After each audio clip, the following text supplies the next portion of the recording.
Kanye West, alebo ak chcete iba Ye, na začiatku hovoril o tom, že meme coiny zneužívajú fanúšikov.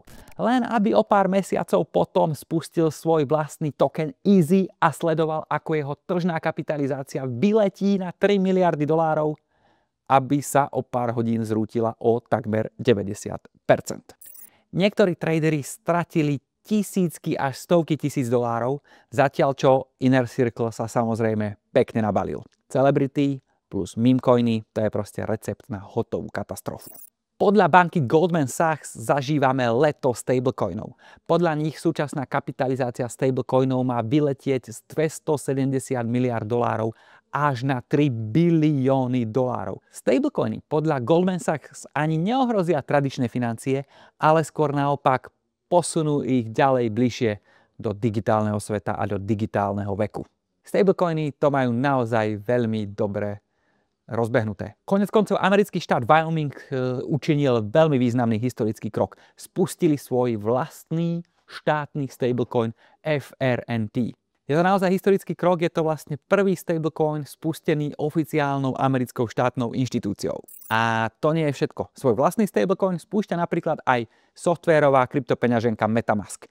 Jedna z najväčších DeFi peňaženiek tak spúšťa svoj vlastný token MUSD, ktorý bude na začiatku dostupný na blockchainu Ethereum a Linea.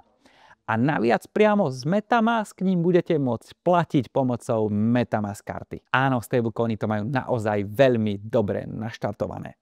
World Liberty Financial. Projekt, ktorý je spojený s Trumpovou rodinou, 1. septembra spúšťa svoj vlastný token k voľnému obchodovaniu. Len 20% tokenov sa uvoľní do predaja hneď, a zvyšok sa bude postupne odomýkať podľa toho, ako bude hlasovať komunita. Odhady tržnej valuácie tohto tokenu sú v miliardách dolárov. Môže to byť zase jeden z veľkých úspechov Trumpových kryptoexperimentov. Ale treba byť aj opatrný, pretože tie, ako už teraz vieme, nie všetky zasa dopadli až tak dobre. Konec koncov spomente si napríklad na Trump token, alebo ešte horšie na Melania token. Od štátnych stablecoinov až po meme coiny šialeného umelca. V krypte si nájde každý to svoje. Či už ste seriózny investor, alebo vás krypto proste iba baví. Nezabudnite nás sledovať, aby vám nič neuniklo.